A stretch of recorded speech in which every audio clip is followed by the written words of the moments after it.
Hey guys, this is Rand with the Cure Botanicals. Today we're going to talk about how to top and prune your hemp plants. Okay, some supplies to have is 70% isopropyl alcohol. This is for sterilizing your scissors. These are chikamasas, which are actually bonsai scissors, super sharp and accurate. And then some gloves. You don't actually need gloves, but I think it's a good thing to have. The more sterile this process can be, the better. Okay, so first we're going to talk about topping. Now, topping is when we're going to take right here, and the purpose is so that these then become main branches. Right now we have one main branch here. This is going to produce one big top cola, and the shape of the plant will kind of look similar to a Christmas tree.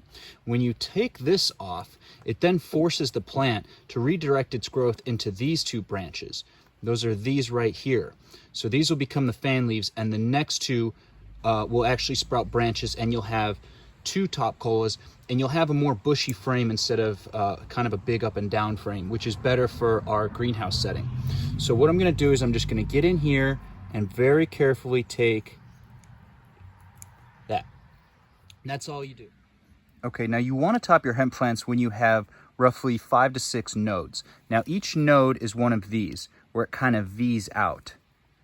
So we have 1, 2, 3, 4, 5, 6, 7. And so we actually topped above 7.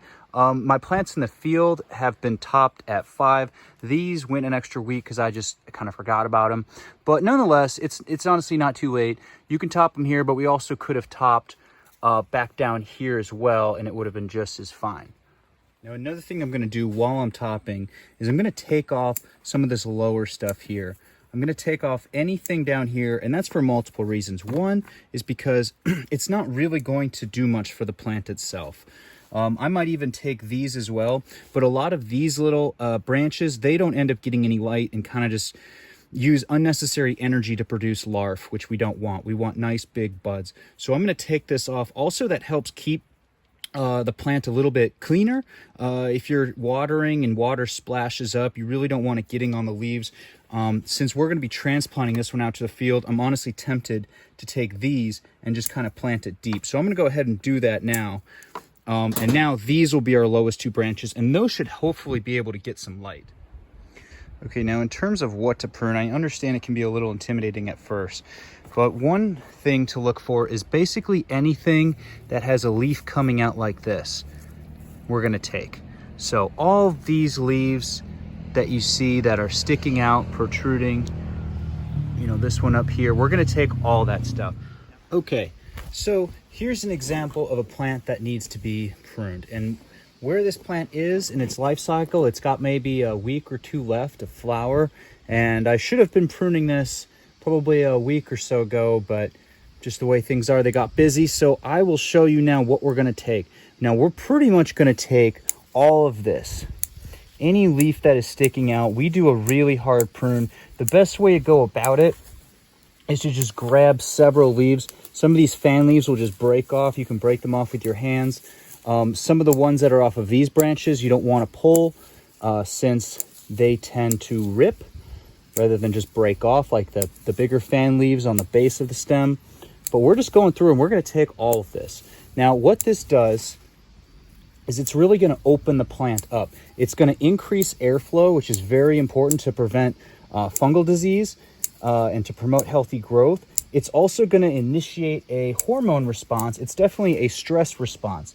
The plant is going to freak out just a little bit at having its leaves cut off, but that will actually help it develop more potent buds. A little bit of stress is good for your plant, but you really, if you're going to prune, you kind of want to do it all at once. You don't want to come through every day and prune a little bit here and there from the same plant. You want to get it all at once so that the plant experiences, you know, one big stressful event. Then maybe you can go through and hit it with some fish emulsion to kind of ease the pain a little bit. The third thing that pruning does is it really opens it up for sunlight. So buds need sunlight to grow big and dense. The reason a lot of the stuff on the bottom here will stay larfy and small is because it just is not getting very much sunlight. So by taking all these leaves off, we are increasing the amount of sunlight to the buds. There's a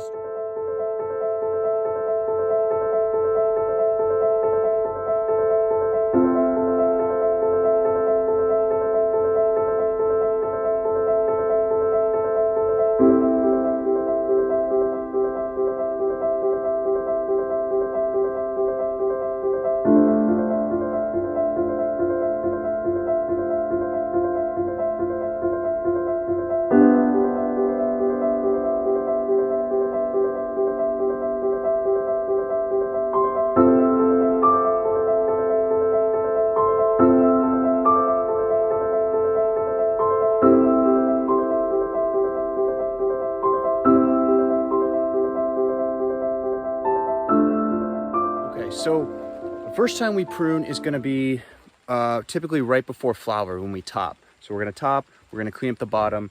That's typically a week or so before they go into flower.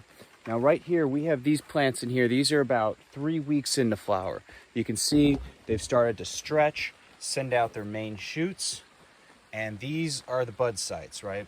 So the question is now, this is going to be the second time that we prune, and I'm going to do one here just so you can kind of get the idea of what we're going to leave and what we're going to take off. Now keep in mind, it's going to look a little naked by the time I'm done, but these things grow fast. They will fill out, and the main thing here is just to clear all of this stuff out.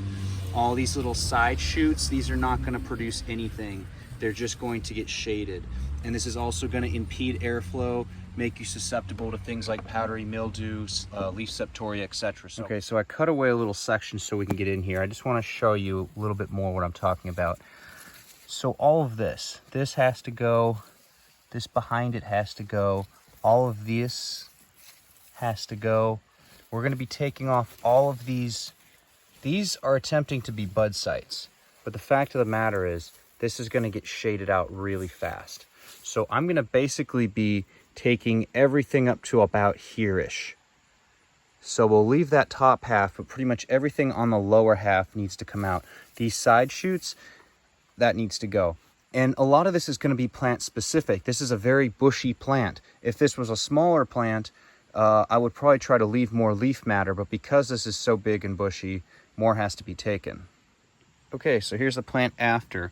You can see it cleared it out quite a bit while still leaving the top half of the canopy. Now some of this stuff, honestly, I kind of miss this little guy. I'll probably take that. Reason being, that's just, it's got a node right here. This is going to go up and get, you know, this might create another bud site. This is not going to be able to get any light. Going back here, some of these are questionable. I left these side shoots because they're fairly strong, and just kind of looking at this whole thing, they have room to go up and get some light. So I think those will make it. Again, I kind of missed this one, so I'll probably take that. I'll leave the outside one because, again, just look, it's got a lot of room to go up. It'll get sunlight. So you want to leave as much as you can while taking what you need. All right, so that just about wraps it up. I hope you guys got some value out of this. The whole point of pruning is really to, you know, really when you're working with these plants, you're trying to train them to grow a certain way. You know, this plant really just wants to produce as many bud sites as possible in hopes of getting pollinated. Now, obviously, we don't want it to get pollinated, and we do want many bud sites, but we want those bud sites to actually develop nice, big, fat, crystally buds. And so what we're doing is we're kind of just redirecting the plant's energy to where it needs to go. And if you do that, you can really maximize your space and really get the best yield out of these plants possible. That's all for this one. If you guys want to check out any of our products, you can go to akirabotanicals.com. If you have any questions, just shoot me an email, rand@akirabotanicals.com, or you can just leave us a comment down below. Anyway, thank you all for watching. See y'all next time.